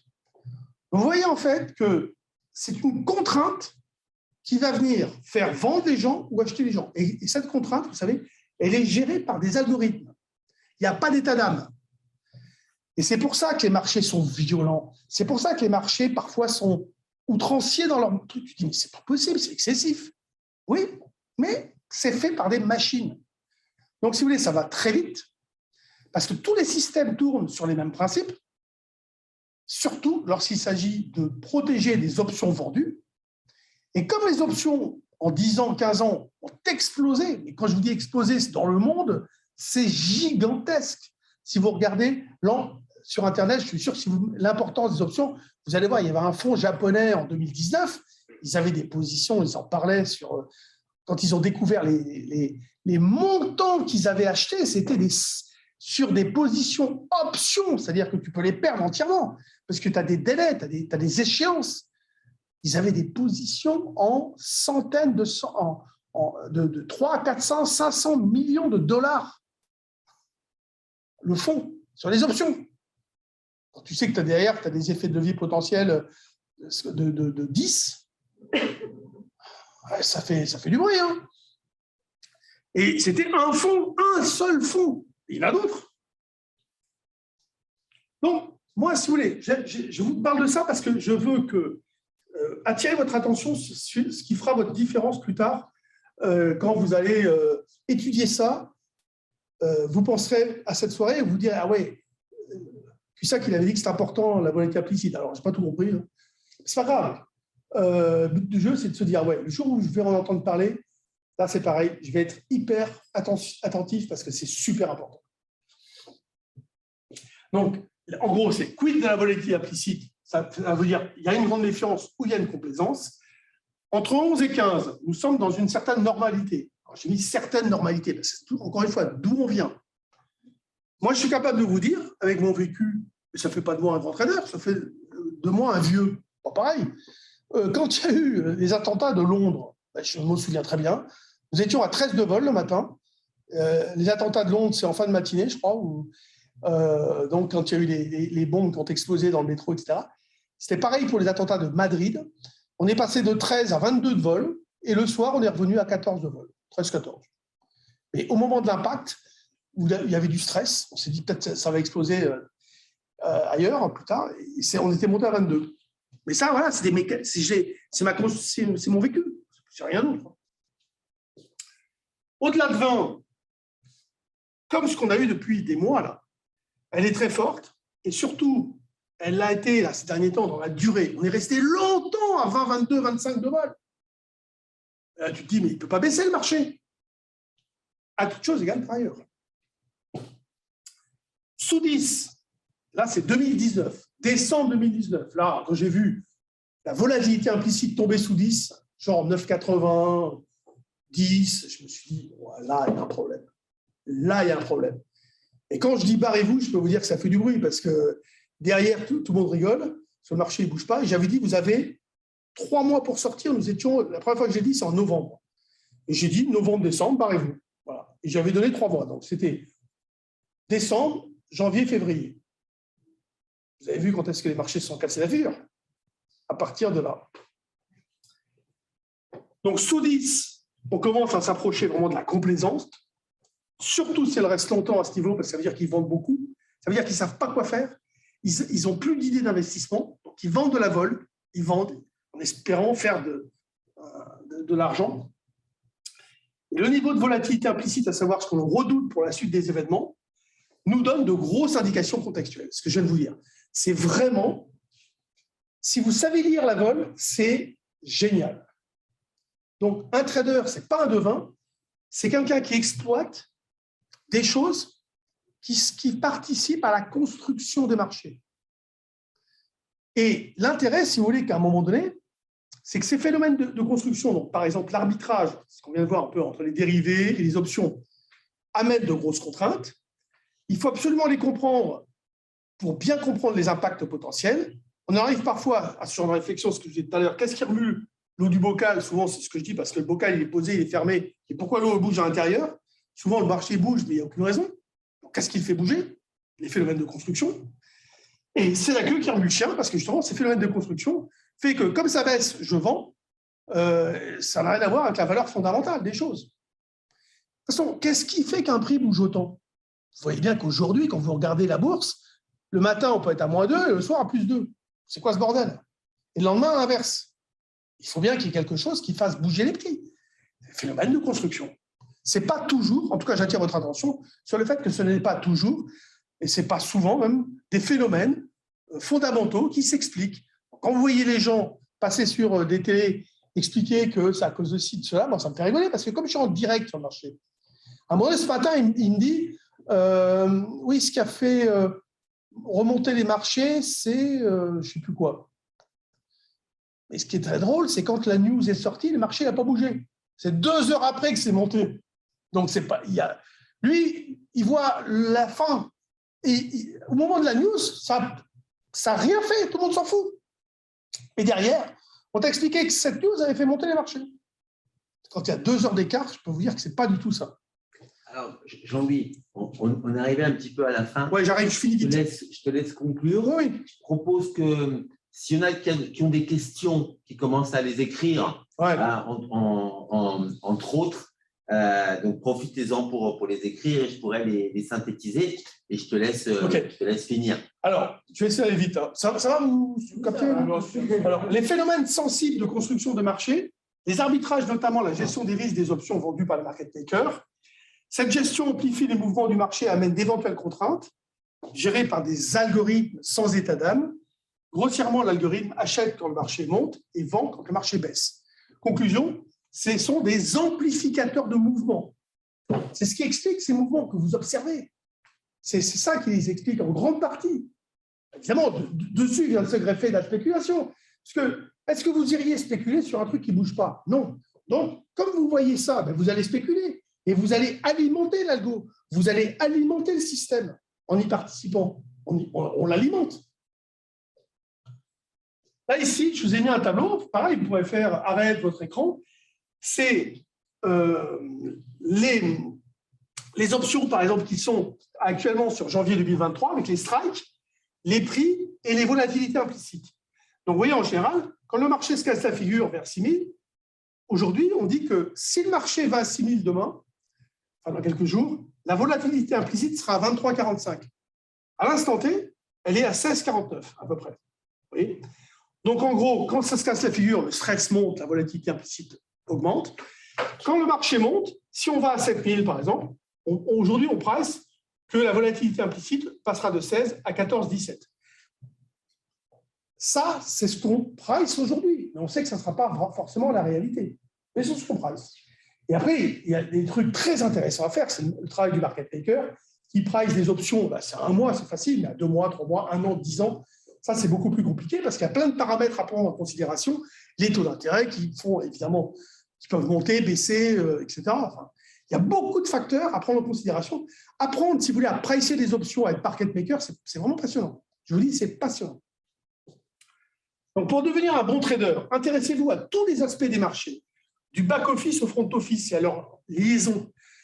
Vous allez voir aussi, par exemple, que le pré-emprunt de titre, c'est intéressant parce que savoir que lorsque vous vendez à découvert, ce n'est pas gratuit. Il faut, en fait, les marchés sont réputés maintenant avec tout ce qui s'est passé comme problème dans le passé un peu plus lointain, bien sûr, parce que ça fait un bout de temps que les règles ont été quand même bien fixées. Mais lorsque vous vendez à découvert, vous devez emprunter le titre. Quand vous empruntez de l'argent, le taux d'intérêt, il va être de 2, de 3, de 4, de 5, de 6, peut-être de 8, peut-être de 10, peut-être de 12% par an, ou peut-être 15, peut-être 20. Mais de l'argent, vous allez tout le temps en trouver. Vous êtes d'accord sur ce principe-là? Si vous êtes solvable, vous allez trouver de l'argent. Quand vous empruntez les titres, ça peut vous coûter 1%, 2%, 3%, 10%, 20%, 50%, mais pas par an, par jour. Donc, c'est très variable. Donc, la vente à découvert, il faut savoir que c'est extrêmement dangereux. Donc, par exemple, prendre conscience que sur un marché, il y a un stress de pré-emprunt de titre, c'est très important pour un trader. Par exemple, vous avez shorté un titre. Vous avez raison. Le problème, c'est que personne ne veut vous le prêter. Pourquoi? Parce qu'en fait, vous n'aviez pas fait attention.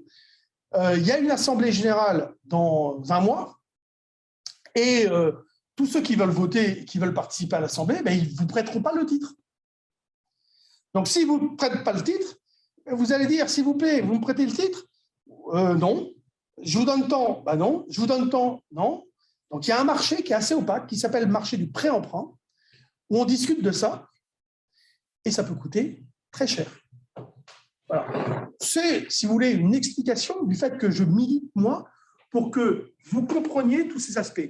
Si vous avez l'occasion de rentrer dans une banque, non pas au front office, parce que ça fait chouette, c'est chouette. Si vous avez même la chance de rentrer au back office, un truc sérieux, où là, vous découvrez tous ces aspects-là, profitez-en, faites-le, n'hésitez pas. N'hésitez pas. Donc, apprenez et comprenez les règles du jeu, ça c'est très important. De chaque marché, c'est très important aussi, parce que les règles sont différentes. Alors, on tend vers des dénominateurs communs, bien sûr, sur les échéances, sur les manières de fonctionner, etc. Mais les horaires sont différents, bien sûr. Entre les États-Unis et la France, ce n'est pas la même chose, etc. Il y a des règles qui changent.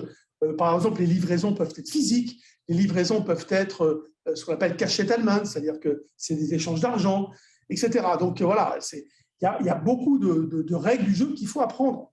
Quand vous êtes, par exemple, agréé par Eurex, vous devez connaître toutes les règles d'Eurex, etc., etc. Et quand vous serez tout ça, il y en a d'autres, bien sûr, des choses à savoir, mais vous décoderez mieux les indications des graphiques. Et j'en reviens à ce que je vous ai dit au départ, c'est que ce graphique, en fait, vous allez le regarder, mais en ayant en tête tout un tas de choses qui vont faire que moi, je serai incapable de parler du tableau, mais le graphique, je peux vous dire que je vais en parler sous la forme de la volatilité implicite, des enjeux, des machins. Et évidemment, quand je regarde, moi, l'évolution du CAC 40 depuis des années, mais bon, on va dire, je vis en temps réel tout ce qui s'est passé depuis des semaines, des mois, enfin, je le vis intensément. Ma lecture, je peux me tromper. Et comme par hasard, si vous regardez tout ce que j'ai dit sur BFM, ça, encore une fois, ça ne fait pas de moi un grand trader parce qu'il y a l'aspect psychologique qui est très important. Moi, j'étais plutôt joueur d'échecs à la base. Mais les joueurs d'échecs étaient recherchés pour gérer des hedge funds sur les marchés dérivés. Parce qu'en fait, on accepte la perte, on est humble face à l'adversaire, qui est le marché, et on a des plans, on fabrique des plans. Et surtout, on ne panique pas. Enfin, c'est les principes de base des joueurs d'échecs. Mais c'est vraiment passionnant. Et votre vision, si vous voulez, votre interprétation du monde de la finance, mais de la finance de marché, va changer du tout au tout. Et vous savez, ce qui est malheureux, c'est qu'il y a très peu de gens capables de vous parler de ça, parce qu'en fait, ils ne mesurent pas l'importance de ce genre d'impact. Et surtout, le gros problème, c'est que quand tu passes à la télé, il faut que tu paraisses intelligent. Donc, il faut que même si tout le monde s'en fout, il faut que tu leur parles pendant 2 heures de l'inflation, etc. Il suffit en fait d'avoir les projections, mesurer les divergences et de regarder le prix. Qu'est-ce qui fait le prix? Je peux vous dire qu'il y a des analystes, et c'est pour ça qu'il y a des problèmes en ce moment pour certains, jamais de la vie, ils auraient imaginé qu'on allait être à 6700, 6800 en novembre, décembre maintenant 2022, en septembre, où on était à 5007. Jamais de la vie, ils auraient imaginé. Surtout si on leur avait dit la guerre n'est pas réglée, l'inflation explose, les taux d'intérêt américains, le 10 ans, vous avez vu à combien il est monté? À un moment donné, il était à plus de 4, un truc comme ça, enfin, il est retombé, mais Enfin, les mecs, ils auraient dit, ah non, mais ça va s'écrouler. Aujourd'hui, j'ai les variables de toutes ces variables-là, je connais les prix. Oh, bon, on doit être à 4008. Ben non, on est à 6008. C'est pas pareil. Donc, qu'est-ce qui fait que derrière, ça bouge comme ça? Je vous ai dit, c'est en fait la queue qui remue le chien. Voilà.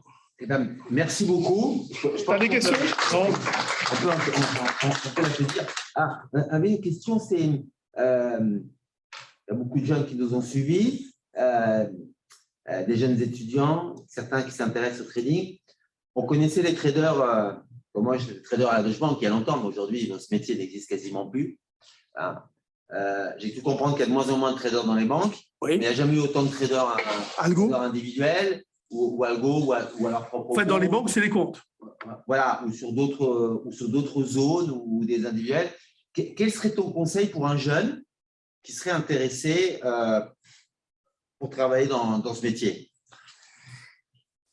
Alors moi, les écoles spécialisées, je ne les connais pas. Celles qui vraiment forment au trading, je pense qu'il n'y en a pas. Donc, à part de venir se former chez nous, non, nous, en fait, si vous voulez, on dit aux gens, on va vous apprendre comment ça fonctionne. On va vous apprendre les relations qu'il y a dans tout. En fait, on va essayer de vous faire acquérir de l'expérience, mais ça, c'est votre temps passé, votre envie de le faire, c'est votre personnalité qui fera la différence, et d'aborder donc les choses sans vous envoyer en l'air, déjà. Donc, on va vous dire, abordez les choses de telle manière, avec ces principes bien en tête, etc. Donc, il y a des techniques, il y a tout un tas de choses, et il y a des règles de fonctionnement. On va vous dire, par exemple, le CAC 40, voilà tout ce qu'il faut savoir. Si demain, vous vous intéressez au DAX, voilà tout ce qu'il faut savoir. C'est la même chose, mais c'est différent. C'est-à-dire que l'échéance, ce n'est pas pareil. L'indice DAX, il intègre les dividendes, c'est le seul qui fait ça. Donc, attention, ne comparez pas le DAX et le CAC, parce qu'il y en a un qui intègre les dividendes, l'autre ne les intègre pas. Donc, ce n'est pas du tout la même chose. Donc, nous, ce qu'on va faire, c'est qu'on va essayer, de vous apporter le maximum d'informations pour devenir trader indépendant, acquérir de l'autonomie, etc., etc. Mais ça ne se fait pas en 5 minutes. Considère qu'un trader partant de zéro, moi, j'ai formé des jeunes qui, aujourd'hui, ont été traders vedettes à la SocGen, etc. Donc, ça, c'est ma fierté. Moi, je suis content. J'ai un jour, c'est vieux, hein, mais il y en a eu un, par exemple, qui est arrivé faire un stage chez moi, j'en fais plus maintenant, mais en 97, il est arrivé à faire un stage, il est venu 2 mois, il est resté 5 ans.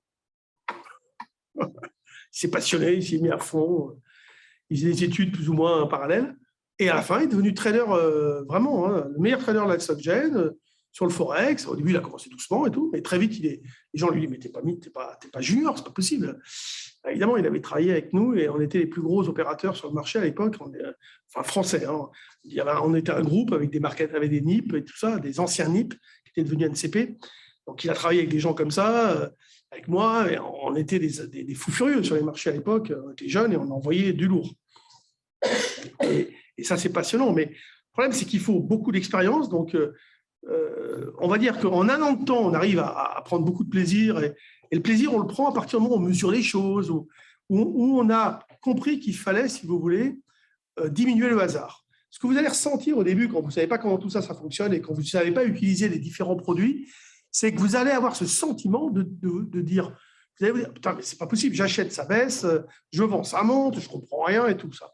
Et vous allez utiliser justement des techniques de trading qui font qu'à un moment donné, vous allez vous moquer presque du sens. Vous allez établir des scénarios probabilistes, haussier, baissier, mais vous allez utiliser des options, des synthétiques, c'est-à-dire options futures, etc. Et vous allez faire des choses où, en définitive, que ça monte ou que ça baisse, vous, ce que vous voulez, c'est que ça bouge. C'est pareil déjà. Oui. Donc, comme les marchés sont amenés à bouger de plus en plus, alors, apprendre ça, partons du principe que maintenant, ils ne fabriquent que des comptes. Normalement, il faut faire Polytechnique et devenir compte. Alors, on retrouve des gens que j'ai formés qui sont brillantissimes, qui savent faire beaucoup de choses, mais qui ne savent pas comment fonctionne un marché. Donc, j'ai eu des étudiants qui, en fait, sortaient de Polytechnique, commençaient à être traders juniors et ils venaient se former chez moi dans vraiment qu'est-ce qu'un marché, comment il fonctionne. Ils connaissaient tous les aspects. Par exemple, je leur expliquais les options, ils en savaient autant que moi, on va dire, même peut-être qu'ils étaient capables de faire des choses que je n'aurais pas été capable de faire sur le plan mathématique, informatique. Mais ils ne comprenaient pas comment ça marche. Donc, à un moment donné, il y a un patron de salle qui m'a dit je vais t'envoyer des jeunes en stage, en formation. Voilà. Alors, ça leur a fait, soi-disant, faire un bond en avant, etc. Bon, tant mieux. Mais aujourd'hui, c'est vrai que je ne sais pas quelle école il n'y en a pas. Après, nous, l'idée, c'est de transmettre un savoir qui va vous faire gagner, je ne sais pas, 10 ans, 15 ans. Vraiment. Je pense. Moi, si vous voulez, pour acquérir ce que je sais, j'ai mis des années. Hein. Je suis parti. J'ai connu, si vous voulez, le gros avantage que j'ai eu, c'est de suivre les cours avec Polytechnique en 1986, qui était organisé par une filiale de Sciences Po. Et c'est là où les polytechniciens sont arrivés à la bourse. Ça a commencé 85, 6, 7, 83, 4, 5, 6, truc comme ça. Quand le Matif est arrivé, quand les marchés dérivés sont arrivés. Parce que les polytechniciens, c'était les capitaines d'industrie plutôt. Et là, c'est là où Goldman Sachs avait déjà commencé à les recruter. Et en France, c'est là que les dérivés sont arrivés 10 ans après les États-Unis. Il y a eu un décalage de 10 ans. Moi, je me suis retrouvé en formation là-dedans. Ça m'a plu et puis je n'ai jamais lâché. Alors, d'avoir vécu, si vous voulez, les choses qui ont évolué, c'est vrai que ça donne un certain poids dans la compréhension. Maintenant, il faut bosser. Il faut bosser beaucoup. Mais l'intérêt, c'est que c'est passionnant. Si vous arrivez, si vous voulez, à bien comprendre comment tout ça fonctionne, c'est passionnant. Bon, en tout cas, merci beaucoup. On peut te retrouver sur BFM, 10h30 ? Alors, tous les jours, 10h30. 10h30. Et là, d'ailleurs, voilà. Tu as le jeudi 11h30 et 16h30. Et une chaîne YouTube ? Ouais, on a aussi. Perceval Finance. C'est mon bras droit, Mathieu Sérode, qui fait les vidéos une fois par semaine. Vendredi en live. C'est ça, tous les vendredis en live. Avant, on faisait tous les jours, mais on a arrêté. Donc, il fait tous les vendredis en live. Et puis alors, on a des formations CPF, mais vous êtes jeune. Hein. Et bon, alors, les formations, de toute façon, c'est vrai que ce n'est pas donné. C'est un coût très important. On en est conscient. C'est beaucoup, beaucoup de travail derrière. C'est-à-dire qu'en fait, nous, les formations, on considère qu'on vous envoie du lourd, il faut les refaire 3-4 fois. Alors, on ne paye qu'une fois, hein, bien sûr. Mais c'est du boulot. Hein. C'est-à-dire qu'il faut compter, pour voir un peu tout le spectre, 1 an. 1 an, on peut faire une école en même temps, hein, je veux dire, mais c'est 1 an, ouais, il faut bosser. C'est pas de la rigolade. Bon, je pense que pour conclure, parce qu'on a dépassé un petit peu le temps imparti, moi, je retiens le fait, le travail. Hein, ça, on ne peut pas l'enlever quoi qu'il arrive. Ce n'est pas du pari sportif. Il n'y a pas de méthode miracle. Hein, voilà, il n'y a pas de méthode miracle. Voilà, et c'est un métier, je pense, où l'important, et ce que tu représentes, c'est qu'il faut durer. Parce qu'on a vu des stars, mais qui ne sont pas restés longtemps. Il y en a, on peut avoir de la chance aussi. Les systèmes, je pense qu'il faut évoluer énormément. Et c'est ce que tu apprends à analyser et à perdurer. Quoi. Ce qu'on appelle d'ailleurs la veille technologique. Hein, en toute chose, il faut se tenir au courant des changements. Et quand vous faites des formations, ils vérifient d'ailleurs votre capacité, non pas à être un bon trader, mais à faire de la veille technologique, à savoir de quoi vous parlez quand même un minimum. Mais ça, ils ne regardent même pas trop. Hein, mais surtout, à vous tenir au courant de l'évolution des choses, comment vous faites, etc. Par du principe que vous savez de quoi vous parlez au départ. Après, pour des vieux comme moi, il y a la clause du grand-père. C'est-à-dire qu'on considère quand même, si le gars il est là depuis 40 ans, c'est qu'il doit savoir des choses. Voilà. Et Mathieu, à 35 ans, on lui a demandé de montrer peut-être pas de blanche. Mais vous avez appris comment? Avec le grand-père, là.